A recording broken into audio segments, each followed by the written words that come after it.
Well, hello, everyone. Hello. This is Alexandra Levine live with the America's Pulse Network, brought to you by I'm back in the swamp of Maryland. I had a great vacation in Florida with my family. As you know, I did a live show in Florida, but I'm back in the swamp of Maryland doing God's work, working on campaigns, working to push the America First agenda everywhere that I can be in the DMV area. I know it's tough. I know it's rough, but you know what? If I don't do it, no one else will. So I'm going to do it. But thank you guys for sticking with me. Thank you guys for being here tonight. As you know, right now we have breaking news, major breaking news this past weekend. As you know, New York City gunmen yesterday at 6:30 p.m. just decided to stroll across Midtown Manhattan on 51st and Park Avenue wearing a semi-automatic weapon, an AR-15, and just go into a financial building that had the NFL, people that worked with Blackstone, people who work for big financial firms, and tried to actually go to the people that work in the NFL and Blackstone and financial firms, etc. And unfortunately, he couldn't get all the way up to the 44th floor, ended up at the 33rd floor, looked to the left, looked to the right, was like, oh my God, there's nobody here I can murder, and then murdered himself. But he killed 4 people doing this action. He killed a police officer and many others. We send our condolences to the victims' families. We memorialize the fallen forever. It's disgusting that this happened in broad daylight, that this is allowed to happen in broad daylight, that this man was allowed to carry in broad daylight a semi-automatic weapon. Only in New York, guys, only in New York. I can tell you, I lived in New York for 5 years. I felt very unsafe living in New York. I would never go out in Midtown Manhattan between 7 to 9 p.m., even 10 p.m. at night. And I worked in Midtown Manhattan. I knew exactly where those buildings were, where that guy went into. It's disgusting. It's really disgusting. And you have, Eric Adams, he's running for re-election. This is on his watch. You have this idiot who's the Democratic primary nominee for mayor, this Mondami guy, this socialist mofo, who all of a sudden sends his condolences to the police officer. All of a sudden says we send our condolences to anyone in law enforcement that was hurt. And of course, we thank our law enforcement. Well, let us remind the audience of this moron, how he actually tweeted, I support defunding the police. So this guy is just saying he loves the police for votes. But at the end of the day, he's an anti-Semite mofo. He hates the police. He hates America. And there's actually controversy with that mofo. In February, he eloped with his now wife out in Uganda, which is where he's born and raised, which is where he's from. He should go back there. They should revoke his visa. He should go live in Uganda with his wife. And his wife comes from a very well-to-do family. And they had a huge, lavish wedding, 3 days in Uganda. And no, he didn't really care about America. He didn't really care about being an American citizen. It was all Uganda first. And that's the problem when you bring these socialist a-holes into our country like Ilhan Omar and Rashida Tlaib, who really don't care about America. They put their countries first. They put their own people first instead of putting their constituents first. But what happened here in New York City is just, it's disgusting. And this guy was ID'd as Shane Tamura. Now, of course, CNN, which is fake news mainstream media, they said he was white. Of course, they want to equate this murder to being white. Why do they have to bring up race? Why do they have to bring up color, ethnicity? Like, why is that like the talking point? But it's CNN. It's CNN, guys. Oh, I'm sorry. I was just correct. It wasn't an AR-15. It was an M4. Excuse me. It was an M4. But it was still a semi-automatic weapon. So anyway, so CNN identified this guy as being white. You can clearly see he wasn't white. He was black. Some people say he might have been Muslim. And he just blatantly did what he did. I mean, it's disgusting. But of course, Eric Adams, he says, it's all about the guns. We need to reform guns, reform the Second Amendment, all this crap. Again, it is not the gun. It is never the gun. It is the person pulling the trigger. It's the person behind the gun. It's the crazy mofo that shoots innocent people, 4 innocent people. One of them was a VP of a big company. She was Jewish. So people think that this was an anti-Semitic attack. People think that this was an attack on, certain people of high status, multimillionaires, billionaires. I mean, this guy planned this. He didn't just wake up and say, I'm going to take my AR-15 and I'm going to shoot a bunch of people, or sorry, his M4. He literally put this together. This was premeditated. He knew exactly where the floor was that he was headed to. He just didn't realize that he couldn't go all the way up there. And then when he realized that he couldn't go all the way up there, he shot himself, tried to make himself out to be a martyr. It's kind of like what they do in Gaza. It's kind of like what Hamas is, what these terrorist organizations do. They strap bombs on themselves and they just blow up innocent people, including themselves. They feel like they're martyrs when they do that. The more they kill, the more they feel Allah will take them and they walk beside Allah in the kingdom of heaven. It's disgusting. It's disgusting. But again, we're still getting more information about this. And people, of course, ask, what was the motive? What was the motive? The motive was the guy was out there to kill innocent people. I believe he was out to kill these high executives in the NFL, Blackstone, and so forth, Jewish business owners, Jewish finance people. I mean, this is part of the financial district in Midtown Manhattan. I know because I lived there. Yeah, it's true. Another coward with excuses. He was a coward, total coward. I agree with that. When you kill yourself, you're a freaking coward. That's the truth. But again, our hearts go out to the victims' families. Again, we will memorialize the fallen.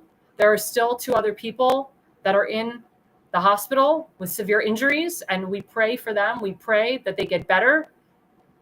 And we hope that this never happens again. But again, this is why elections are so important. Elections have consequences, but it is very important, New Yorkers, especially Jewish New Yorkers, who you put in as your next mayor, whether it's going to be Eric Adams again, or it's going to be this Democrat socialist mofo that's going to make your lives a living hell. Because I can tell you, as a Jewish person, if Mondami becomes the mayor, I can't go to New York City. I can't live there.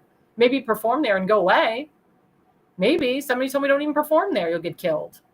I mean, I'd have to have a private car, security, detail, firearms around me. I mean, I'm not going there by myself. Hell no. And I'm certainly not walking around Midtown Manhattan by myself either as a single woman. Heck no. Or someone that, I'm sorry, if I don't have somebody with me, I would make sure that I have a man with me, someone with a firearm with me, total security around me. So it's just, you have to look at all of this, guys. You have to look at all of this and you have to say to yourself, what do I want my America to be? What do I want my New York to be? Remember what President Trump said, we will never be a socialist nation. And he meant it. If you start putting in a socialist moron as the mayor of New York, they never go away. Once you get these morons in on the local level, they just go up and up and up and up and up. And once you get them in on the federal level, it's very hard to get them out because there's no term limits.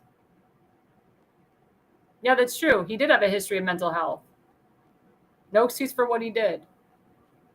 I understand he had a history of mental health, but that still does not give you an excuse to go get an M4 and kill innocent people.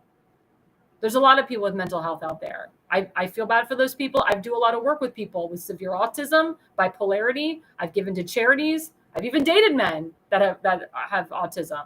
I've dated every guy, every form of autism you can think of, Asperger's, etc. beyond. It's there. Dated people with severe anxiety as well. It's there. But that doesn't give somebody an excuse to go out and kill innocent people. No way. And now another breaking news with my friend Eric Daughtry, what he wrote on his Twitter account, on his X account. So as we know, over the weekend, there was a jazz festival in Cincinnati, Ohio. It was a gang of black people. I say their race because this is important. A gang of black people. They blatantly went and hurt over 100 white people that were at this jazz festival. They specifically targeted white people here. They hurt them. They punched them. It was all on video. And what bothers me is that nobody called the police. Nobody had a firearm with them. Nobody did anything. They just stood there and watched these white people, these white women. I saw a lot of these white women get hurt and punched and tumbled and attacked. Bloody noses, bloody faces, practically raped.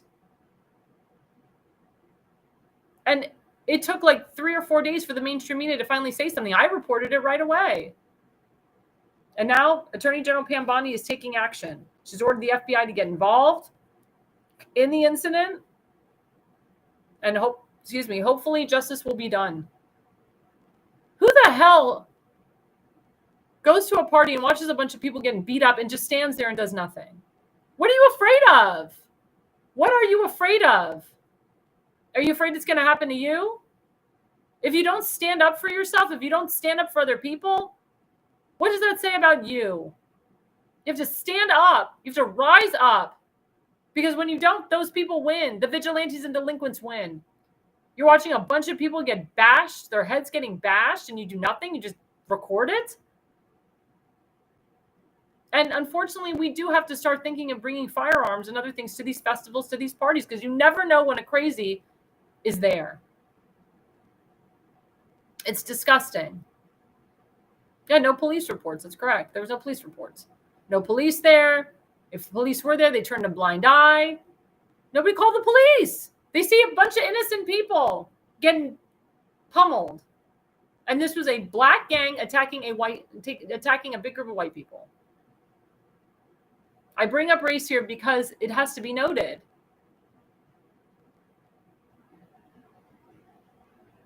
There's the black people on camera dissing the white people, saying racial slurs against them. It's all recorded.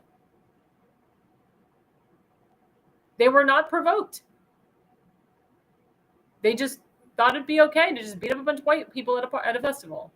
Now you can't even go to a jazz festival for fear you're going to be attacked. Like I said, what happened in Israel on October 7th eventually happens over here. I told you there is illegal Syrian and illegal Lebanon, illegal Afghan refugees here in this country. The Mossad told Joe Biden and his administration about it. Nobody did anything. Governor Larry Hogan allowed illegal Afghan refugees into Montgomery County, where I have a residency, never got rid of them. Chris Van Hollen loves the illegals that live in Maryland. As you know, he went on Marylanders' taxpayer dimes over to El Salvador to try to bring Kilmar Garcia back. Called him a Maryland man. Even though the guy isn't illegal, the guy was arrested for trafficking, human trafficking, smuggling people from Tennessee. But we should all thank Chris Van Hollen for going to El Salvador on our taxpayer dollars, your taxpayer dollars, because I'm not a resident of Maryland, Marylanders' taxpayer dollars, to try to bring back an illegal criminal. Disgusting. And what did Senator Van Hollen and Johnny Oshevsky, we'll bring that up later, they tried to combat an ICE detention center yesterday, like real morons. Like, what are they trying to prove? Trying to say ICE is bad. Well, guess what? Deputy Chief of Staff, my good friend Stephen Miller, hashtag that's my Jew, hashtag always my Jew, said there's going to be huge bonuses for people that join ICE. There's a huge recruitment now since the One Big Beautiful Bill was passed. Remember, the One Big Beautiful Bill allocated a lot of money to ICE agents and Border Patrol. It allocated a way to have 10,000 extra ICE and Border Patrol agents. So they're calling for recruitment. President Trump retruths today on his flight home from Scotland that we need ICE agents now. Let's bring them on. And they have to have merit. They have to be hired based on merit, and they have to have America First principles and America First ideals.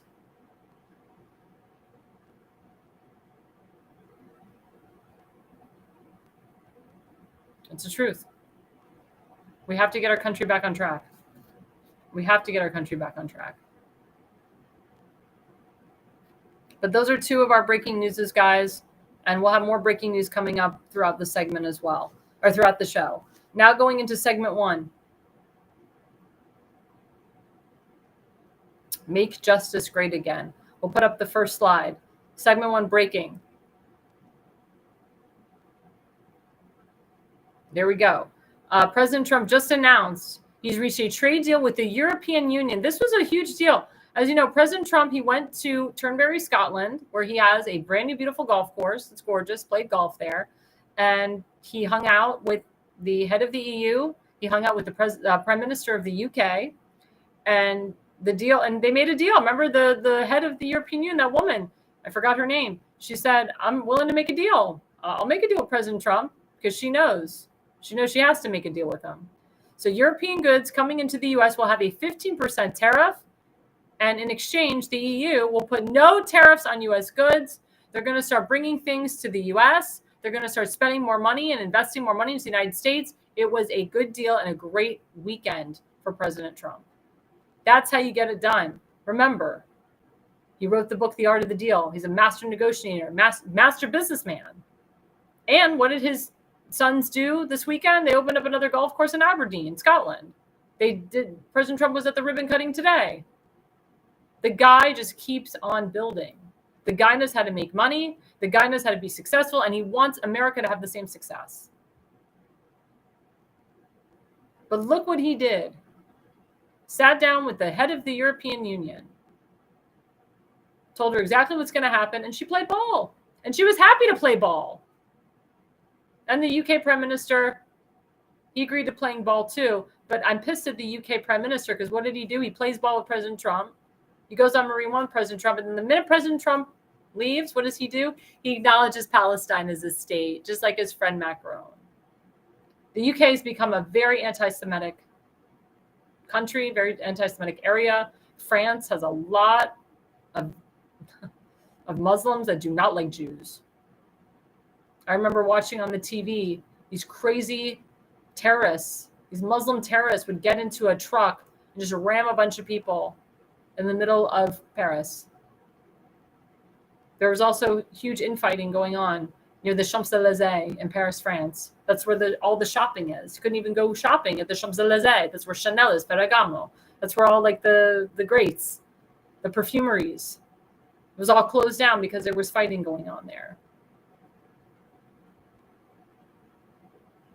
Because of these Muslim terrorist rebels. That's what Macron has done to his country. He doesn't care. He's a socialist himself. So all these socialist leaders are recognizing Palestine as a state. Palestine is not a state. There's no such thing as Palestine. And the words free Palestine, which is what that shooter screamed out before he killed himself, has become the new Allahu Akbar. It's disgusting. Anybody that says free Palestine should automatically go to jail, do not pass go, actually get the death penalty. Or even worse, I can't even say it. But when you say free Palestine, that is not freedom of speech. That is hate speech. That has become the new Allahu Akbar in this country. It's disgusting. I never thought in a million years that what happens in the Middle East comes here.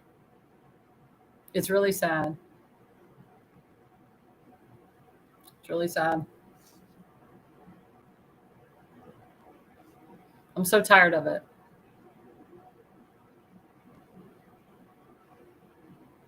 But despite the craziness from these idiots, President Trump still gets the job done, puts tariffs on these countries, and makes them pay.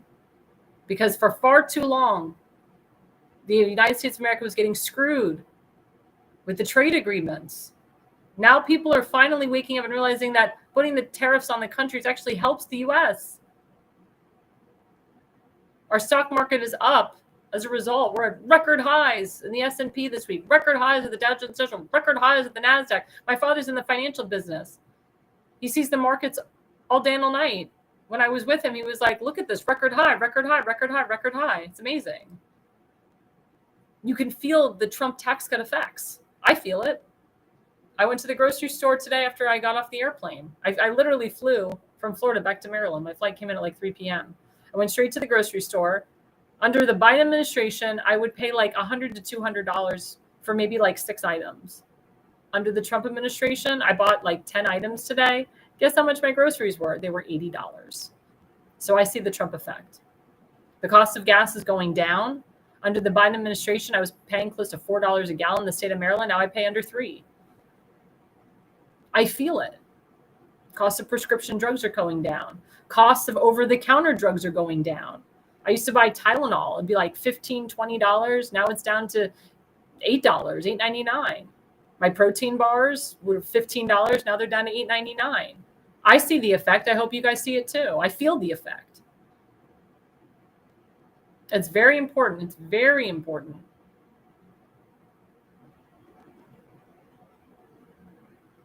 That we all support President Trump and his policies, but also that you have to really understand the tariffs that he's putting on these countries and how it helps our economy and not hurts it.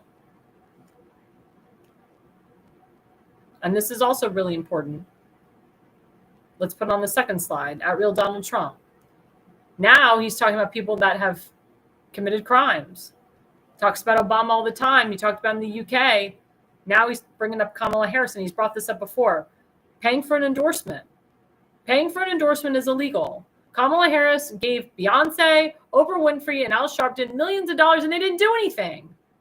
Beyonce didn't come out and say, I fully endorse Kamala Harris. Neither did Al Sharpton. Neither did Oprah. I mean, Oprah, she did support her in the DNC, she, not in the DNC, the DNC convention, she supported Kamala Harris, but also she had her on her show and she did other stuff. But, I mean, Oprah Winfrey didn't fully come out without being paid. That's how these morons get paid. Same thing with J-Lo.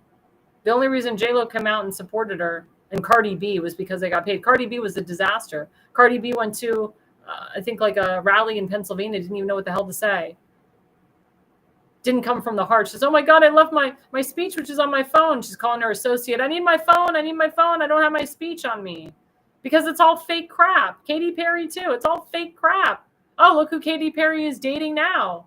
The former prime minister, Justin Trudeau, the guy who has to like paint his eyebrows on. They're perfect for each other. They're narcissists. And he's a little gay. So that's perfect for her. She goes from destroying Orlando Bloom to now being with Justin Trudeau. I still don't understand why Orlando Bloom even dated Katy Perry to begin with. That was a waste of 10 years of his life. I hope that he upgrades and gets a better woman. Because his ex-wife, Miranda Kerr, was gorgeous. But Justin Trudeau, I mean, he's a moron anyway. But to be with Katy Perry is a downgrade. And it's good because they need to be downgraded. Because they're both morons and they're socialist idiots. So those two socialist narcissists who are going to probably share the super glue for their eyebrows and their eyelashes. And maybe Justin Trudeau will borrow a pair of her heels. Perfect couple. I wish them all the best. I think they're perfect for each other. But President Trump wants people to be held accountable. He wants Kamala Harris prosecuted here. He wants her to be held accountable. He wants Beyonce held accountable. Al Sharpton, Oprah Winfrey, all these people that illegally took endorsement money should be held accountable. Tim Walz too. And also the people that worked under Kamala Harris and worked under Tim Walz. It's very, very scary what these people did, dangerous. And these people should not get away with it. Just like Barack Hussein Obama should not get away with committing treason. Now, I know President Trump said that he has immunity because he was the president at the time when he did his heinous acts. But President Obama committed treasonous acts. And there's a lot of things about that man. I won't say on live radio, I say radio, live broadcasting. He's a very mysterious mofo. He called himself Barry Soetoro, had multiple different social security numbers. He is a mystery man. There's questions of him even being born in this country. And President Trump wasn't the first one to bring it up either. But there was forensic specialists that looked into his birth certificate and they said it was false. There was lawyers in Arizona, lawyers in Italy that looked at his birth certificate and they said it was false. That's why President Trump brought it up. President Trump was very good friends with Sheriff Joe Arpaio. Barack Hussein Obama tried to put Sheriff Joe Arpaio in bars for life. Thank God President Trump pardoned him. And of course, Barack Obama denies that he did any of this. If he wasn't guilty, he probably wouldn't have said anything. Yeah, I do have faith in Pam Bondi. A lot of people are shitting on Pam Bondi, but she's actually doing a lot more behind the scenes that people know. Tulsi Gabbard is doing a lot behind the scenes. FBI Deputy Director Dan Bongino, my personal friend, our personal friend, he said that he's seen things that will horrify him for the rest of his life. He's never seen such corruption in the government. Now, my father worked for the DOJ. He left because he started to see the corruption. There's a lot of corruption in the federal level. It needs to all be weeded out. It needs to all be exposed.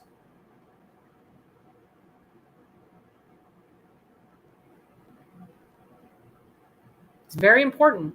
And Kash Patel will expose it all too. Again, trust the man, trust the plan. Have faith in the people that President Trump is putting in power. We finally got Judge Janine through her confirmation to be the U.S. attorney for D.C. Same thing with my friend Alina Habba in New Jersey. President Trump is pushing John Thune to get his people confirmed, to get the ambassadors confirmed. And now we go into the third slide in segment 3. There you go. At Real Donald Trump called out another narcissist POS, a real scumbag, Gavin Newsom. Hashtag fire aid is a total disaster. Looks like another Democrat-inspired scam. $100 million is missing. Get the fire victims their approvals to rebuild and do it now. He's right about that. Look what Gavin Newsom did. He stole the money from the fire victims. These people lost lives. They lost their possessions. They lost their homes. And Gavin Newsom was supposed to distribute the money. He never did. It reminds me of the hurricanes that happened in my hometown of Sarasota, Florida. Sarasota, Florida didn't get hit by one, but two hurricanes within 2 weeks of each other, Hurricane Helene and Hurricane Milton. They were waiting. My family is still waiting for FEMA assistance. It was supposed to come from the Kamala Harris, Joe Biden administration. They'll never get it. They'll never get it.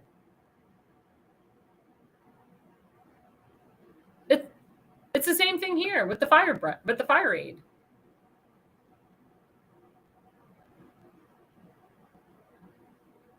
The governor of your state was supposed to help out and didn't. Now, Governor DeSantis was right on helping the people of Florida. And he's got a great relationship with FEMA. But because Kamala Harris and Joe Biden were pushing back on giving FEMA assistance to the people, it made him look bad. It made the governor in Tennessee look bad. It made the governor of Georgia look bad and so forth. Alabama, any state that got hit by those hurricanes, it made them look bad. People are still losing their homes. People are still suffering. There's flooding going on like crazy. We're seeing it every day. And Gavin Newsom wants to be the president of the United States in 2028. He's crazy. American people need to vote him out. Vote him out and not let him be president. Again, the minute you get these socialist, I'm a curse, bastards in office, you cannot get them out. That's why you don't get them in to begin with. Just like Mondami should not be the Democrat nominee for mayor of New York City. It's funny that now stories are coming out about him. Now people are saying he's a detriment to our nation. Well, you voted for him, and he's a Democrat nominee. He's one step closer. He's halfway there to being the mayor of New York City. Now it's up to you, New Yorkers, to do something about it. But you shouldn't have put him in to begin with. I blame the Jewish Democrats that put him in there. I blame anybody that voted for this asshole. You're in the position because you put yourself in the position. Now you're all freaking out. You should have freaked out before you voted for him. You should have listened to my show. You listen to my show because you're no idiot. But you're an idiot when you vote for a socialist. Don't be an idiot. Don't wait until it's too late. Vet your damn candidates. Or you call me, the political consultant, and I'll tell you if he's right for the job. I go deep. I dig deep. I heavily vet my candidates. I heavily vet people that are running. I will call you out. If I see you taking pictures with liberal socialist a-holes, I will put it out there for the whole world to see. Because the people need to know. And if your life is a living hell because of it, well, maybe you shouldn't have taken a picture with a liberal socialist Democrat mofo. Maybe you shouldn't call yourself a Republican and take a picture with a liberal socialist Democrat mofo. But you deserve to be exposed for your idiocy and your stupidity.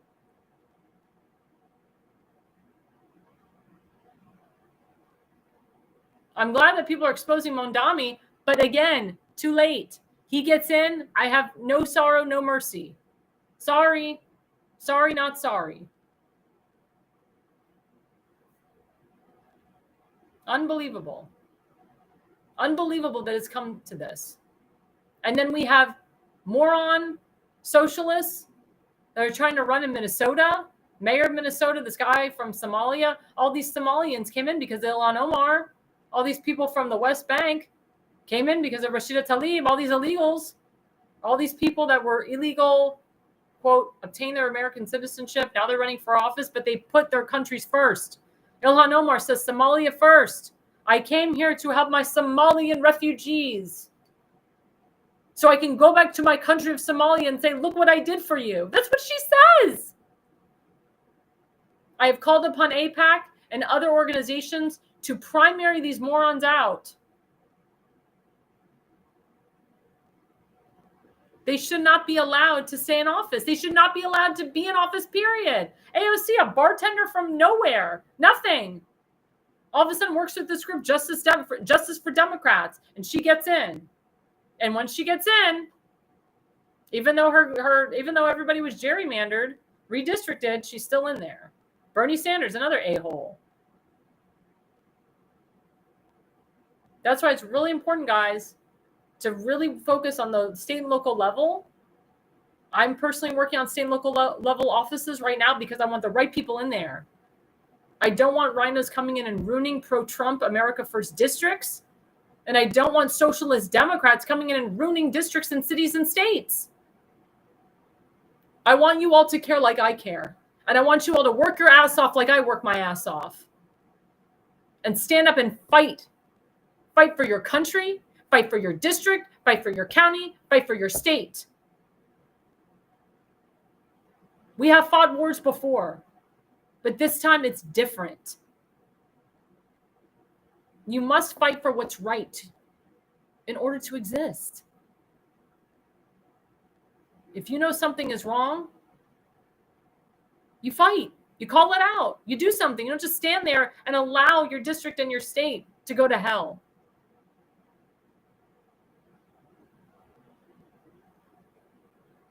If you really feel you can win and make a difference, then run for office.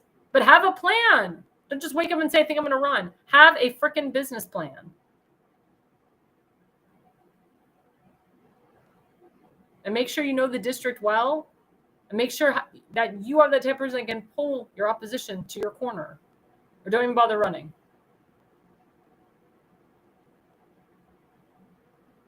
But I personally have done a lot by being that outsider.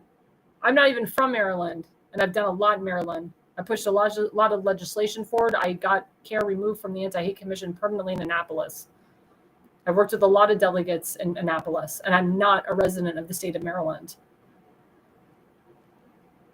So if someone like myself, who isn't even a resident of the state that I'm working in, can make a difference, you guys can too.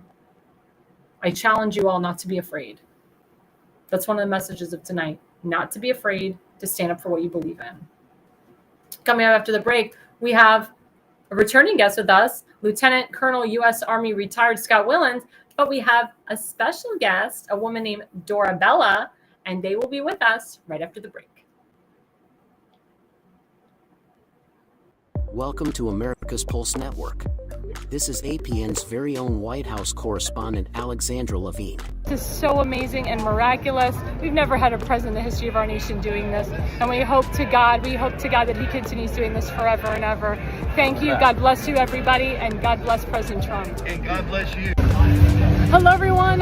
This is Alexandra Levine with the America's Pulse Network. I am the White House correspondent right here in the heart of D.C. as President Trump is celebrating 250 years of America and the military.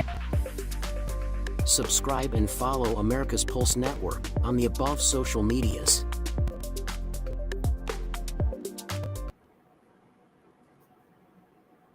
Well, hello, everyone. Hello. This is Alexandra Levine live with the America's Pulse Network segment 2, guys.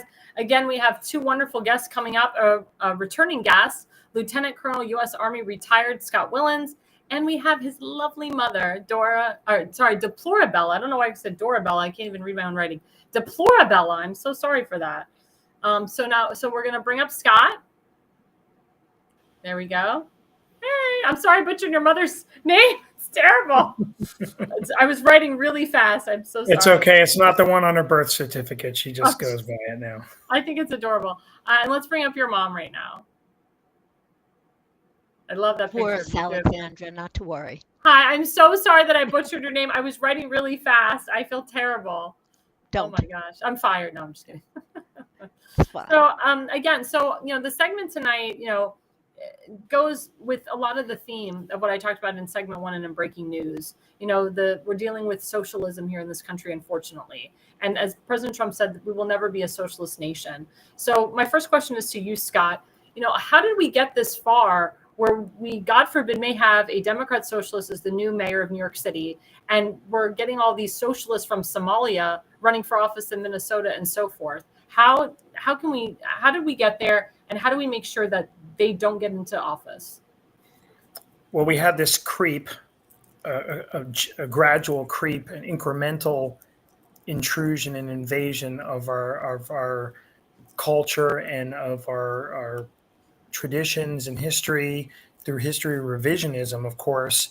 But most recently, the orchestrator of that and continuing puppet master has been Barack Hussein Obama. I mean, Right. the influx, the intentional import and transplantation of tens of thousands of Somalis to form Little Mogadishu in the Twin Cities, where I went to veterinary school, was very different.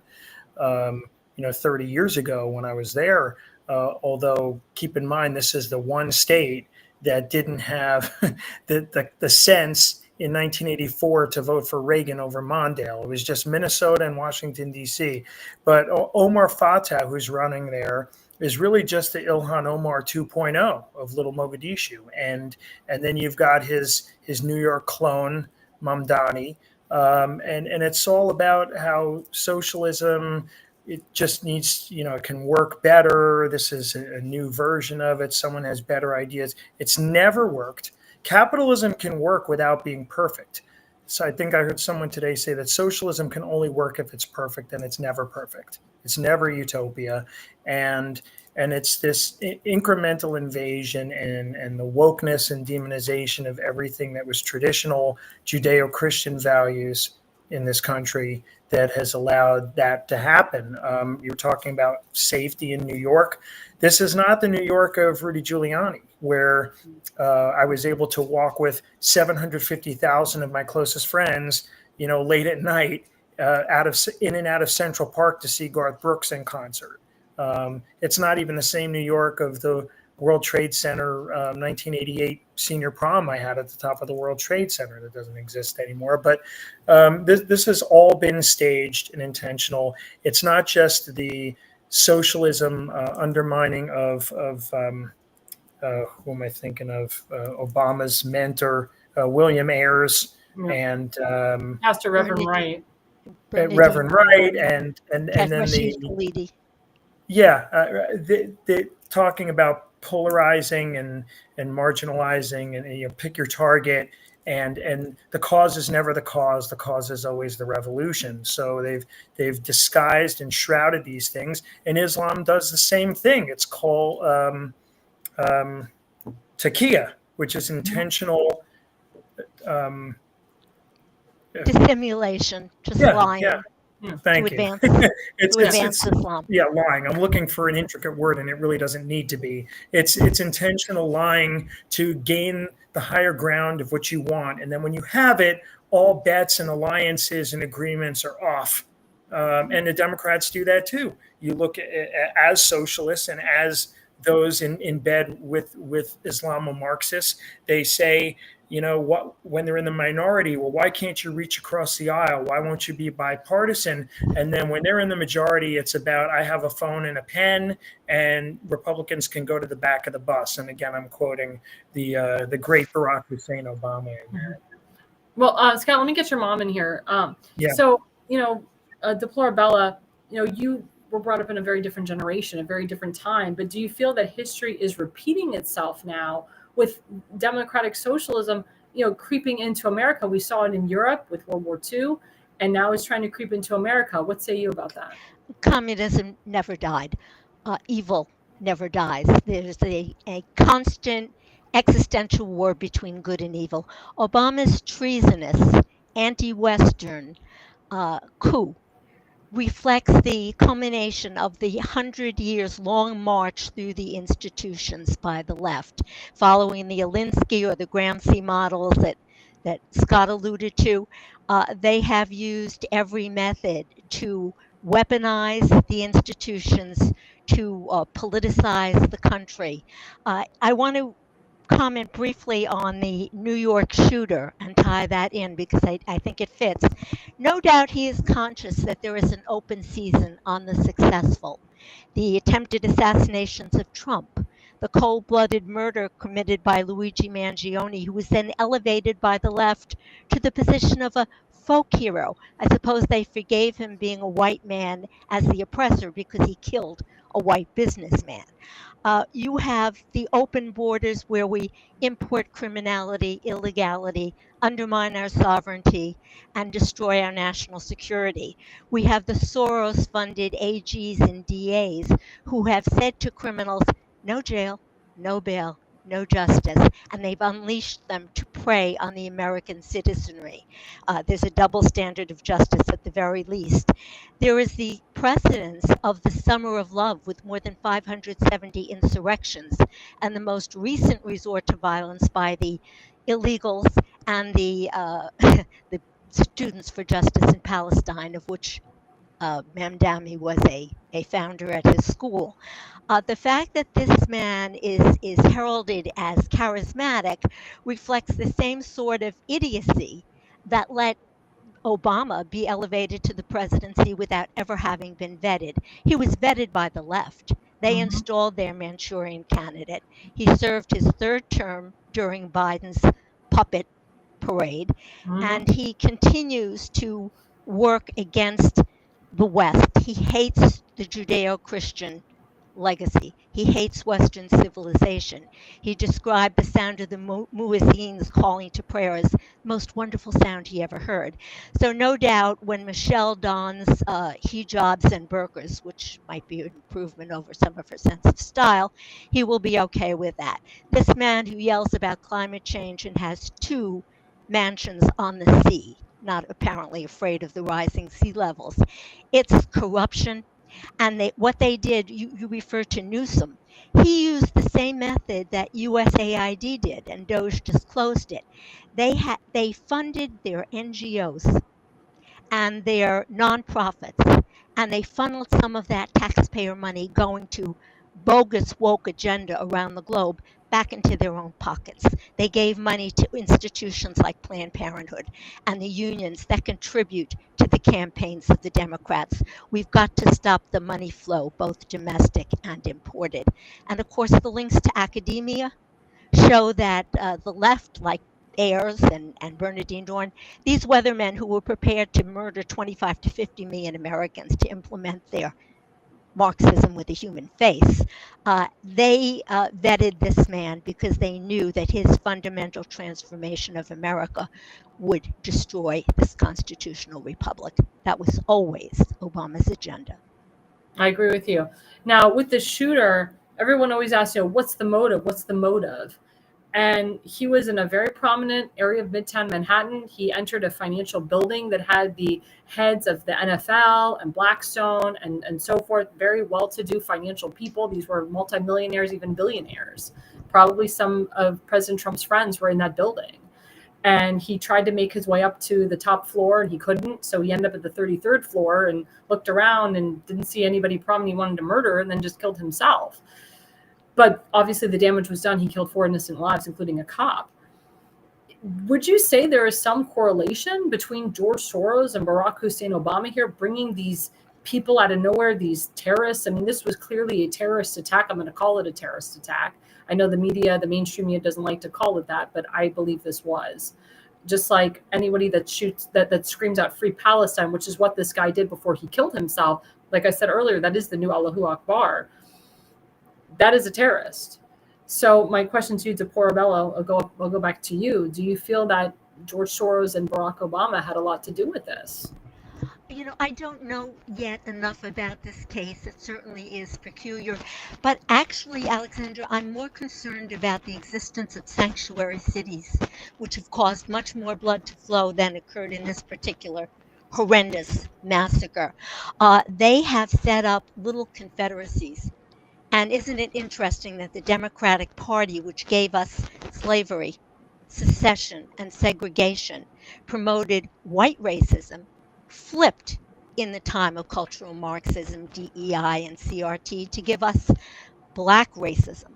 And what they are doing in their war on Christians, Jews, men, the meritocratic, people who want to exercise common sense and exercise their liberties without danger of FBI surveillance, which they suffered under Biden, or CIA disinformation from a complicit media, which we continue to suffer from. It is really important that these sanctuary cities be ended, not just defunded. They are unconstitutional. They are little confederacies. It is Dixie writ large.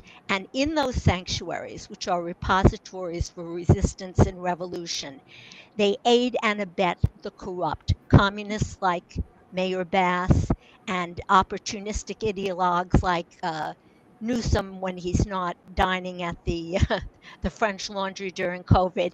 They are conspiring to use our money for their own self-aggrandizement and for the destruction of this nation. They are not to be trusted. They cannot be trusted any more than the fast rail service that Newsom sunk billions of dollars into without laying one Mhm. mile of track. No, it's got to stop. There can be no sanctuary cities where lawlessness is abetted and, in fact, applauded. I agree. Now, Scott, I pivot that to you. You live in a state where there's a lot of sanctuary counties. Baltimore City is a sanctuary city. President Trump has called that out. And you have an attorney general that combats President Trump. And, and you have a, Well, thankfully, we're in a I'm county. sorry. Okay. No. Thankfully, we're in a county that's supported by, Sheriff DeWeese and those who are not going to tolerate the sanctuary policies, as well as anything that really goes against our Second Amendment rights or any other rights in the Constitution. So we're kind of in a little oasis here in the desert of absolute nonsense. But just like you talked about areas with sanctuary cities, there's also the no-go zones, which are far worse, where essentially Sharia law on a small scale has been implemented, and we're going to start seeing that. We certainly would start seeing it in New York. We're talking about with Mamdani wants to preferentially tax white affluent Christian neighborhoods over others. You had even Eric Adams, a current mayor, is talking about another act of senseless gun violence. That's what he's focusing on, which says nothing about the punches and kicks in Cincinnati with absolutely no gun violence, or the brave Black Marine who disarmed a knife wielding idiot in Traverse City. So you can ban all you want, but it was that gun that stopped other people from being stabbed. It could have been anyone who would have put that phone down from videoing and either called 911 or took something into their own hands, whether it was a concealed carry or something else, to stop people from being beaten up in the city. So we've enabled this, and the enemy domestic in that oath to the Constitution is certainly here and prevalent. And I think, when you're talking about anti-Semitism, it becomes far more dangerous because we have enablers amongst our own ranks. In World War II, we called them capos, who were those who were put in positions of power in concentration camps to do the bidding of the guards, and hopefully to be the last to the gas chamber. But I can promise you, anyone bowing at the altar of the cult of multiculturalism now, in the hopes of being last, is going to be first, because I'm going to ensure it. This Jew will not allow that. They're not going to then come running and say, I didn't see this coming. This is the same kind of thing. I never understood until now how Jews in Europe could say, well, I'm a Pole, I'm a German, why are you doing this to me? We're Americans here, and this is being done right in front of our eyes, and we have complicit Schumer, Schiff, Nadler, and Raskin. We have those too, like Dave Smith, and he says things like, I was looking up, interestingly, the name of Jew in name only, or Gino, today in the Urban Dictionary. And one of the definitions says, this type of Jew has no reverence for their heritage or the historical struggles of their people. They usually start a sentence with, as a Jew, only to end with something that is decidedly not consistent with Jewish thought, values, history, or beliefs. Additionally, they are often propped up by anti-Semites as one of the good ones in order to validate the discriminatory behaviors committed against the majority. And the other definition would be the Judenrat, which were the councils that were put in the ghettos to do the bidding of the Nazis and decide who is going to be next on those trains. So as long as we have people like that in Congress and in Hollywood, including Spielberg and Streisand and Bette Midler and billionaires like Soros, who is, I hate using literally, but he was a capo. I mean, we will never get anywhere because we have to purge those bad apples from our own midst, or because they're the ones with enough disproportionately loud and obnoxious voice and influence to be able to get these people in under the wire, to promote their campaigns, to make excuses. Like Bernie Sanders is probably one of the worst in that regard too. So we have it in our own, and they're not hapless victims. They know that they're doing this for power, but you have people like Pelosi who are orchestrating this because she wants to get anti-Semites on the right to be mad and say, look, these Jews are the face of impeachment. Let's go after them. Look who's against Trump, and thereby disguise the fact that the true institutionalized, you talk about systemic racism, the systemic anti-Semitism far beyond the gaslighting that the left does about racism is in the Democrat Party, and in the squad, and even within the Jews. Well, within the I just want to interject, Alex. We only have like 4 minutes. And the question would be to your mom, of course. Your son just made a really good point. There's a lot of anti-Semites that are in Congress. There's a lot of people that actually attack Israel. They're congressmen, and they attack our biggest ally, Israel, which is crazy. They don't want us to help Israel. They don't want us to provide aid for Israel. God forbid that, President Trump has a great relationship with Israel. It's a problem. What say you about that, Deplorabella? Josh Hammer makes a very, very good point. I know Jews would do well to ally themselves very closely with our Christian brothers, who are also cited in the Quran for annihilation. I'm wondering how far away we are from Europe, which has totally capitulated to invasive hordes of Islamists who have established their cultures and destroyed the national sovereignty and cultures of European countries with the complicity of their governments, the UK, Ireland, France, Belgium. It's all over Western Europe. There are a few enclaves in Eastern Europe where allegiance to Western values still hold true.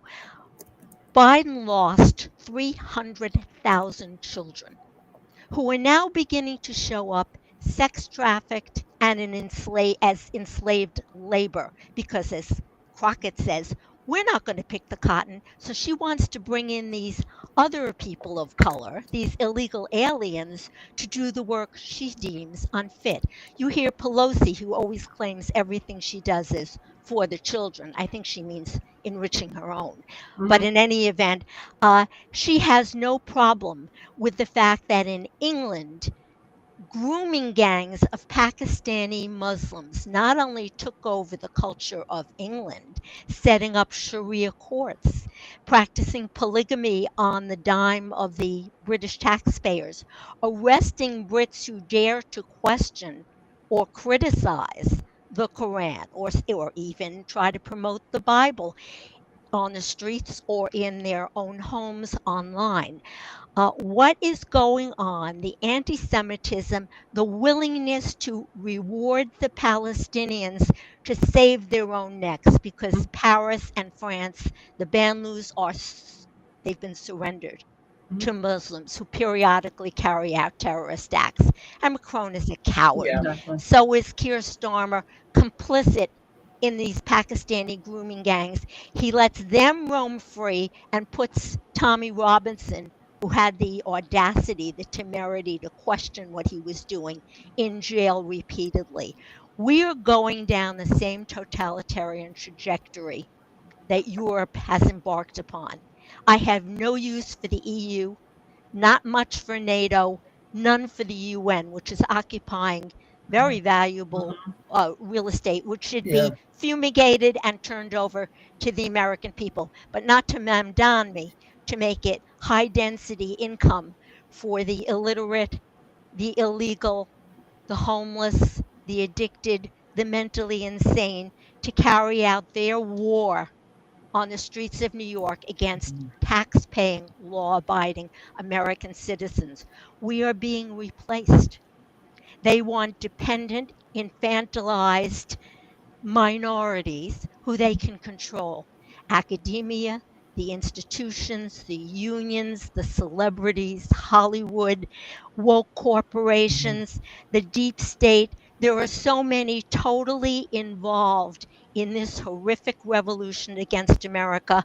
I implore Donald Trump, who is doing a magnificent and unprecedented job in cleansing the swamp, to take every step necessary to stop the lawfare, the judicial activists, and their iteration of the coup, and do what he has to do. He has the mandate of the American people, and this might be our last chance to save this constitutional republic. I agree. So, we have people like Officer Diderul Islam, who may have been one of those shining examples of what a true moderate Muslim was in this country, who is assimilating, who is taking part in law enforcement and believed in meritocracy, to hold a second job, to help his wife and pregnant wife and 2 children.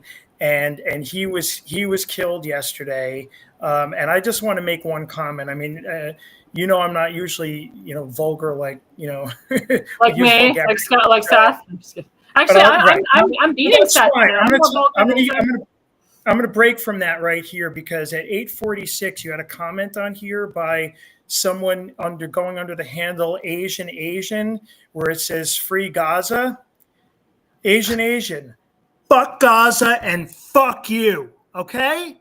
Fuck you. Level Gaza, motherfucker. Okay, I'm back. Amen. Sorry, Mom. You can say that, guys. You can say it with my blessing. I'm Yisrael High. I'm Yisrael High.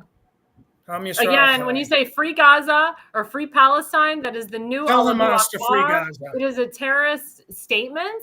Anyone who says it should actually go to Gaza, should go and hang out with Hezbollah today. And I've said it before and I'll say it again. Why don't you go over there and we can pick you out of the bulldozer's treads like Rachel Corrie, and I'll drive it. This retired lieutenant colonel will see you face to face, Asian. So you can hide behind that handle all you want, but that's all you're going to get. He's probably a bot. He probably doesn't even. It's probably, a bot. I don't know, some morons. But you know what? He allowed me to make a point that I'm calm now. Hey, I agree with you. Again, and like I said, we do have to go because the segment's over. But you guys have been a wealth of knowledge. I want you guys to come back. You guys are awesome. I mean, see you tomorrow night. Oh yeah, that's right, Scott. Yeah, I'm gonna. And I look forward to seeing you at Tim Fazenbaker's event on Sunday as well. That's right. Thank you. I'm gonna bring that up later. I'm glad that you brought that up. Thank you. So Scott will be a special guest on our show tomorrow night on the Pulse from 8 to 9 p.m. He's also coming to Tim Fazenbaker's event. I'm going to talk about that in segment 3. That's Sunday from 4 to 7 p.m. in Dundalk at the Bayview Grill, and we hope everybody can come. You're also invited, Miss Deplorabella. If you'd like to come. I'll see you next week, Mom, on vacation. Love you. You bet. Thank you, Alexandra. It was a treat. Thanks so much. And we'll be right back, everybody, after the break.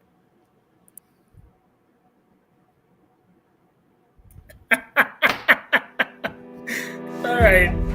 Hi, I'm Alexandra Levine. I'm a professional opera singer, actress, TV, and radio personality.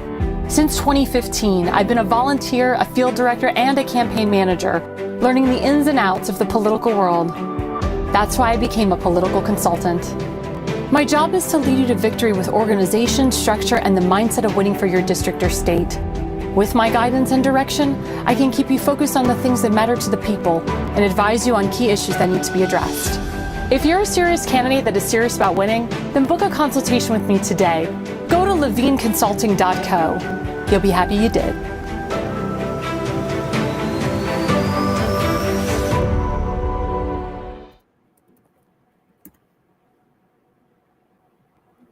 Well, hello, everyone. Hello, this is Alexandra Levine live with the America's Pulse Network. And yes, I am a political consultant. I own my own political consulting firm. Please go to levineconsulting.co. That's levineconsulting.co. Book a consultation with me today. If you are a serious candidate that is serious about winning, you have a business plan. Excuse me, I'm burping. And you want to win and you want my advice on how to win. So please, again, go to levineconsulting.co, book a consultation with me today. So segment 3 talks about winners for the weekend, winners in government, people that are rising stars, people that are heroes. Segment 3 starts out with this first slide, hero alert. Meet Derek Perry, the guy with the firearm, the good guy. I can't even read my own handwriting because my pen went out of juice. The good guy with a firearm who helped subdue the Walmart mass stabbing in Transverse, Michigan. The mass stabbing suspect. See, I can't even read my own writing because I was writing so fast. In Transverse, Michigan. I'll repeat that for the crowd. Hero alert, meet Derek Perry, the good guy with a firearm who helped subdue the Walmart mass stabbing suspect in Traverse, Michigan. Good men who are armed save lives. And I agree with that. I 100% agree with that.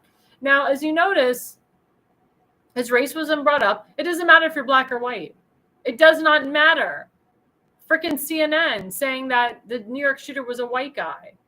Well, this hero was a black guy. So for everybody to bring up race, it has nothing to do with race. It just has to do with the person. This guy saw the situation. He happened to be armed, and he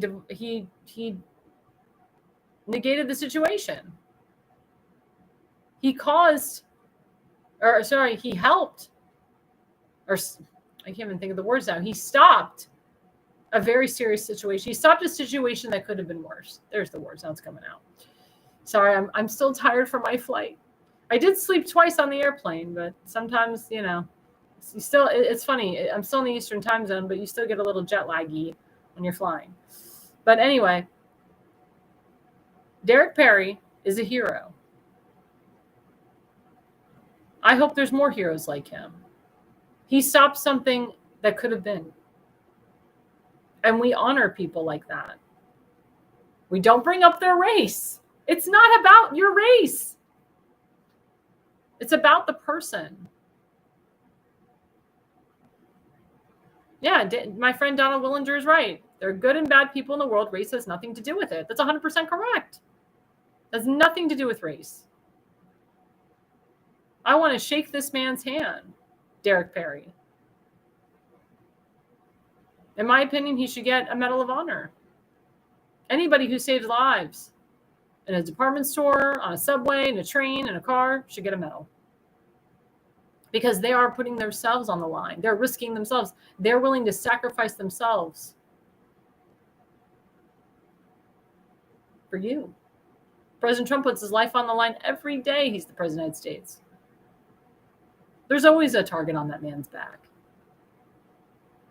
And he knows it. He knows every time he walks out of the White House or out of a car, there's a chance something could happen to him. Every time he goes to a rally now, there's a chance something could happen to him. So we have to think of the heroes, guys. The heroes that put themselves out there, that will fight for you. What is the definition of a hero? Someone that will risk it all. Someone that will save your family. Someone that will save this nation. Someone that will stand for those that stand with you. Someone that will fight to the death for you. Someone that loves you unconditionally. Someone that has so much love in their heart, they're willing to share it with the country and the world. Let me ask you all a question. Who is your hero? My grandfather was my hero. He served our nation, but he was a good man. He was good to my grandmother. He raised his 4 children well, And he was a great person. He was my favorite. I know he loved me unconditionally. He always invited me back to the house in Maryland. And I know that he's looking down on me and watching over me from heaven.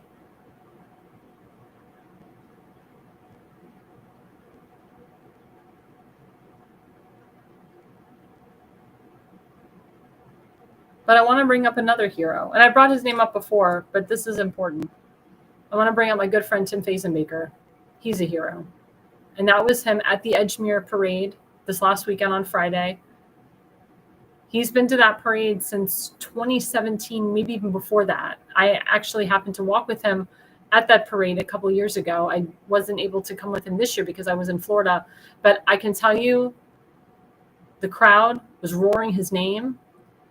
Every person that he approached knew him, loved him. The reception was phenomenal. Talking to people, talking to law enforcement. Let's go to the next images. Interacting with people. There were some elected officials that were just sitting in their cars. They wouldn't even walk in parades. Not Tim. He will walk. He will stand for you. He will fight for you. He will do for you. He's an elected official now. All of those people that he talks to are currently his constituents. But now he's running for higher office to do more for the people of his district. And he loves his community. And his children were there too, helping him out. It's so nice to see his children, who I've watched grow right before my eyes, be at these parades with their father. They love it. They love to hear the crowd say their father's name. They say, "Hey, Tim, we know you. Hey, Tim. Hey, you're that guy on Facebook. I love your posts. Oh my God, are you Tim Fazenbaker?"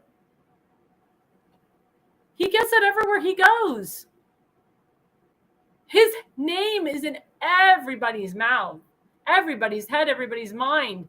Tim is always on people's minds. There was a Lincoln Reagan dinner with his Central Committee. He wasn't there because he had to work. But everybody was buzzing about him. People were asking what he's running for. This guy who's a rhino wants to run against him. And he said, "I'm running against him." And we're like, "Oh, you moron. Really? You stand with Westmore? You stand with Chris Van Hollen? You want to run against Tim? You want to run in an America First MAGA district? You're a moron and an idiot. Best for you to run for something else, dude." You try to take down Tim's district, take down Tim's base. It ain't going to happen. Guess what? Tim's base is his base. They ain't going nowhere. Doesn't matter what bullshit that you push towards them. Guess what? We know your bullshit, and we're going to continue to expose you. And you're just going to end up making your life a living hell because you're going to lie to the people. You're not even going to door knock. You're not even going to talk to the voters. You're going to go to your developers and your union workers and your laborers.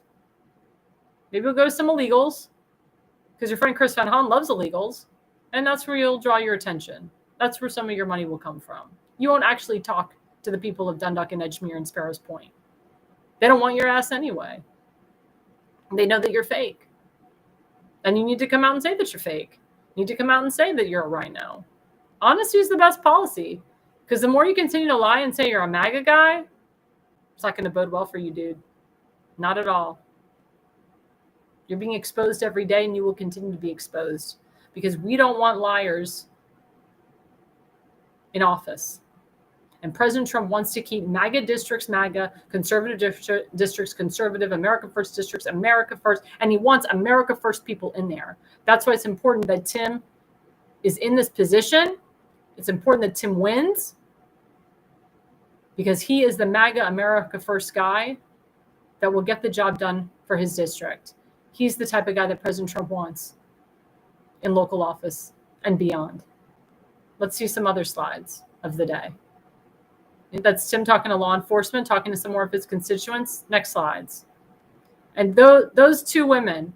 So to the left, you have a woman named Kimberly Stansberry. She's running for Baltimore County Executive. I fully endorse and support her. She's awesome. Her husband served our nation. She ran a couple of years ago. She did a phenomenal job. We call her Mama Bear. She is a force to be reckoned with. Even Johnny Oshevsky, the congressman, is scared of her. She is an awesome woman, clean record, clean woman, has a great heart, and she's loyal. And then the other woman is Angela Sudana Marcellina, who's also on Tim's committee. Her cousin is former state delegate Rick Impalaria, who actually ran against him when Tim ran for Congress, but they're buddies. Even though they ran against each other, they both believed in the same things, the same ideals. We love Rick Impalaria. We love Angela. Angela has been very supportive of Tim and his campaign, and we appreciate her support. She's there when it counts. She actually pushed him to be the first vice chair of his committee. She said the most beautiful words about him. And we thank her for it. She's a good woman. Everybody that meets Tim loves him. When they get to know him, they're like, oh my God, you're so awesome. But the rhinos in the establishment, they want to spread falsities because that's what they do. That's all they know. That's all they know. That's all they know how. That's all they know how to do. There we go. The words will come. The words are coming, guys. But that's what the rhinos, that's all they know how to do, is lie and cheat and steal. But guess what? We're going to out-campaign the competition. We're going to outsmart the competition. And we're going to be too big to rig. Because all these voters that voted for Tim are going to vote for him again and double. And anybody that stands with Governor Wes Moore and Senator Chris Van Hollen can't be trusted. Tim is your guy. Tim is the guy that's going to make things happen for we the people. He doesn't just talk, he does the work. I have seen his actions. And a lot of people know that he does the work. He's got a lot of power and influence. He's got influence with people that work for President Trump. He's got influence with White House reporters. He's got influence with Thomas Homan and Stephen Moore. Stephen Moore, who was Trump's finance person. David Harris Jr. is a personal friend of ours. He's on Newsmax. And many other big names in the business. As you know, I have a special relationship with my governor, Ron DeSantis. I worked with him when he ran for governor both times. He saved my grandfather from COVID by giving him the monoclonal antibody treatment Regeneron. I literally can call my governor anytime and ask him for help. That's the connection I have. And I have great connections with my state senators, state representatives in the state of Florida, and incumbent congressmen in the state of Florida as well. That's my connection. And of course, I'm a White House reporter. My connection is with Caroline Levitt and the White House press team. My connection is anytime I walk into the White House lawn, if I see President Trump, I can ask him a question. If I see any of the bigwigs, I'm very good friends with Rick Grinnell. Judge Janine is a friend of mine. And I'm friends with other White House reporters as well, such as Griff Jenkins from Fox News, Katie Pavlich from townhall.com, and so forth. I don't like to throw names out. But again, if you're a rhino trying to run in a very hardcore MAGA district, Tim and I have the connections to take you down.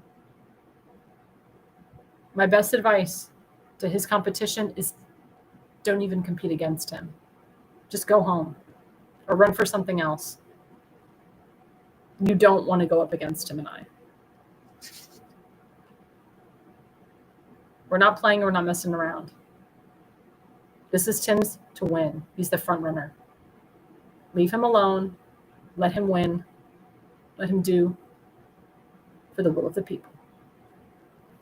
And if you want to see Tim Fazenbaker, let's show up his image. We did have a flyer, but we had to change the time due to scheduling conflicts. So the time is now this Sunday, August 3rd, at the Bayview Grill from 4 to 7 p.m. It's going to be 4 to 7 p.m. August 3rd. It's a Sunday at the Bayview Grill. It's in Dundalk. It used to be the Seasoned Mariner. Now it's called the Bayview Grill. It's a beautiful area. It's going to be right on the water. We're going to have it right outside. Tim is going to give a gorgeous speech right outside near the water. We're expected to have about, I'm not even going to say, I won't say, but it's going to be a very nice crowd. And we've been planning this for about a month now, and more people are joining the event and coming. Scott Willens, of course, will be there. And of course, we're going to have Kim Stansbury. She's going to be speaking as the candidate for Baltimore County Executive. And John Myrick will be speaking. He is the Republican running for governor of Maryland. So we're going to have some people running for office there. If you've never met these candidates, if you've never met Tim, if you've never met Kimberly Stansbury or John Myrick, this is a perfect opportunity. I don't want people to say, I never met these people. I never met them. This is your opportunity. Go to this event Sunday, August 3rd from 4 to 7. It's after church. No excuses. You guys can come and come meet the candidates. I'll be singing the national anthem.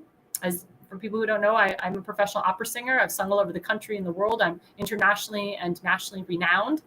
And I will be getting back into the Kennedy Center now that President Trump is the chairperson, with my friend Rick Cornell as the executive director. Now they're going to name it the First Lady Melania Trump Opera House, which will be awesome. So please, guys, come and listen to a professional opera singer, and come and hear Tim and what he has to say, and Kim and John Myrick as well. But guys, it's really important. And please go and support Tim. Go to his website, timfazenbaker.com. That's Tim, FAZENBAKER.com. Make a donation. Average donations have been $300, $500. People have been giving him, a lot more. And the donations are just flowing. I mean, people are just throwing money at him because they know that he'll make a difference. And they know that he is, that he's going to be the one. And that this is his district. He's the front runner. This is his to win. And the people are just throwing the money at him because they know that he's going to win and they believe in him.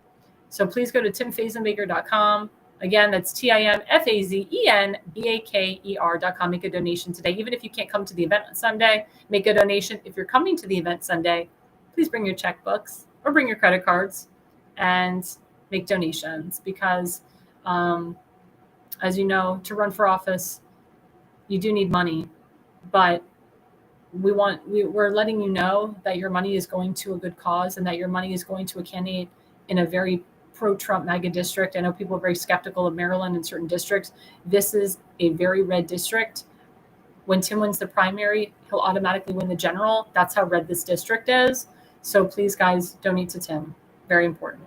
And of course, please don't forget our good friend, Seth Eisenberg of the Conservative Corner. We're still raising money for him on his GoFundMe. As you know, he was in the hospital for over a month. He almost lost his foot. Thank God he still has a foot, but he lost a month of work as a result, and he's behind on his bills. He has a son, Ryan, that he supports. He's a wonderful son, but we really need to get back to him. He served our nation. He served the Navy. So please, guys, go to Jonah Eisenberg /health/crisis on GoFundMe. We've already raised over $6,500. The goal for this GoFundMe is $25K. The overall goal is $100K. Please, guys, instead of giving to illegals and murderers, please give to Seth Eisenberg. It's time to give back to those who served us. And of course, my good friend Allison Reedy, she is a patriot, a pioneer, Trump supporter. She is trying to raise money for her son, Dylan Reedy, so he could go to college in Utah. They live in Michigan. As you know, out-of-state college tuition is very expensive. He only wants to go to one college in Utah. He was wrongfully accused. He was found not guilty. Thank God. We say Baruch Hashem in Hebrew. But all he wants to do is go to college and live the American dream. So please, guys, go to givesendgo.com/constitutional. That's givesendgo.com/constitutional. Give to Dylan Reedy immediately. Average donation for him is $100 to $150. He's got a goal as well. Let's get this guy to college. Let's have him live the American dream. And then, of course, our friend Lucretia Hughes. She literally just lost her home. They evicted her from her home. They found out that somebody forged her husband's signature on a document. It was a forgery. It was a document to evict, to make sure that they didn't live in their house that they're living in. She actually just was on a podcast about it, which I posted on my YouTube channel. But please, guys, go to givesendgo.com and help Lucretia restore her home. She's temporarily living with a friend, and then, her friend can only have her stay over for so long. She needs to get back to her home. And she has a very strong case. She's been talking to county sheriffs, district attorneys, state's attorneys, so forth, the governor, anybody that she can to get her house back. So please, guys, go to givesendgo.com/retake our home or restore. I think it's retake our home, restore our home. I think it's retake our home. Please, guys, please. It's very, very, very important. I appreciate Mr. Emery Randolph for saying, where the hell have I been? You could listen to me all day. That's awesome. I listen to myself all day, every day. So if you want to listen to me every day, I'll send you all my YouTubes. Thank you for coming on the show. I really appreciate it. I really appreciate, your comments. Thank you for subscribing too. Again, please, guys, don't forget to like and subscribe to my show, Alexandra Levine Live, but also don't forget to like and subscribe to our YouTube channel at America's Pulse Network. Don't forget to like and subscribe to at America's Pulse Network on Rumble. Guess what, guys? We're now on TikTok. So don't forget to like and subscribe to our TikTok at America's Pulse Network. We're also on Parler at America's Pulse Network. We're also on Truth Social at America's Pulse Network. So we have multiple different platforms that America's Pulse Network is on. That's how we get going. That's how we're able to stream to the country and to the world. The more subscribers we get, the more we can produce our shows, the more we can be on. As you know, I'm on 3 days a week. I would love to be on 5 days a week. And as you know, as a White House correspondent, I would like to go down to the White House as often as I can, but the more you guys like and subscribe, then I can go down there. If you're interested in sponsoring our network or my show, please go to americaspulsenetwork.com, fill out the sponsorship form. We're always looking for sponsors. If you're interested in being a podcaster on our show, please go to americaspulsenetwork.com, fill out the podcaster Google Sheet, and we would love to have you on. And again, guys, don't forget we have three other shows on this network. We have the Pulse tomorrow night. I'll be hosting. So, Mr. Emery Randall, if you want to hear me, I'll be hosting the whole hour with about 5 other people tomorrow night. Scott Willens will be on with our new special guest, Stephen Carr. Damon Gallo will be on. Elena Barber will be on. If Seth Eisenberg is feeling better, he'll be on as well. I know he's a little under the weather. But please, guys, join the Pulse of America tomorrow night from 8 to 9 p.m. Eastern. Sometimes we go over, sometimes we go to 9:30 like I'm going tonight. And don't forget, we have the Jersey Shore with my good friend Damon Galdo every Monday night from 8 to 9 p.m. Also Friday nights from 8 to 9 p.m. He also does a repeat of his radio show, The Jersey Shore. So please, guys, don't forget to follow at Damon Galdo on X, at Damon Galdo on Facebook to see his show, The Jersey Shore. And guys, don't forget my good friend Seth Eisenberg, The Conservative Corner, every Sunday night from 7 to 8:30 p.m. That's Sunday, 7 to 8:30 p.m. Don't forget to follow him on X at Conservative Seth on X, and at The Conservative Corner on Facebook. And he's always on the Pulse with us on Wednesday nights. And again, don't forget to follow me, Alexandra Levine, on Facebook, Alexandra Levi20 on X, at ARLevine85 on Rumble, at ARLevine85 on True Social, at ARLevine85 on Instagram, at ARLevine85. I'm going to be on TikTok, so that's going to be my TikTok handle, ARLevine85 on TikTok, and at Levine Consulting on YouTube. Thanks again, guys, for watching my show tonight. And the reason you listen and the reason you watch is you are no idiot.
America's Pulse Network. The mainstream media is bought and paid for. The truth is twisted to fit their agenda. But America is waking up because podcasts are the future for trusted media. Welcome to the America's Pulse Network. It is a network built by patriots that upholds the Constitution. The America's Pulse Network stands for God, truth, and the America First movement. There is no corporate propaganda, no government spin, just real news, real talk, and real voices fighting for faith, freedom, and the future of this great nation with common sense. Here are some of America's Pulse Network podcasts. Alexandra Levine Live, hosted by Alexandra Levine. Jersey Shore Podcast, hosted by Damon Galdo. The Conservative Corner, hosted by Seth Eisenberg. APN's The Pulse, hosted by Alexandra, Damon, and Seth. So tune into America's Pulse Network on the following social media platforms: X/Twitter, Rumble, Truth Social, Facebook, and YouTube. Join the revolution. Because the pulse of America beats for God and country. America's Pulse Network is for faith, family, freedom, and truth.